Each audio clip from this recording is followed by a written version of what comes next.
పారబోసినట్టు పూసెనే గునుగు పూల తోటలు పచ్చి పసుపు గొమ్ములో పసుపు తీసి రాసినట్టుగా పూచె తంగెడు కొమ్మలు వేల రంగుల పువ్వులో బతుకమ్మని చీరలు కోనేటిలో కలువలో గౌరమ్మని రవికలు ఎంతటి అందాల మహారాణిదే నీ చుట్టూ పూలన్నీ చలికత్తెలే నిన్ను చూడాలని ముందుగా వచ్చిందే పువ్వుల దీపావళి బతుకమ్మ రాకతో మావాతిలి మురిసెనే పాటతో ప్రతిలోగిలి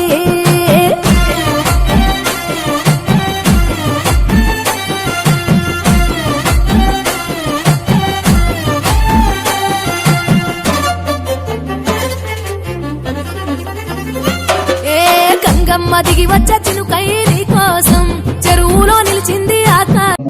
రెండు మాటలు సైన్స్ పరంగా చెప్తాను. ఆ పండుగ బతుకమ్మ అంటేనే పూల పండుగ. పూలు అంటేనే ప్రకృతి. పువ్వులతో ప్రకృతిని వేడుకుంటున్నాం. ఏమని?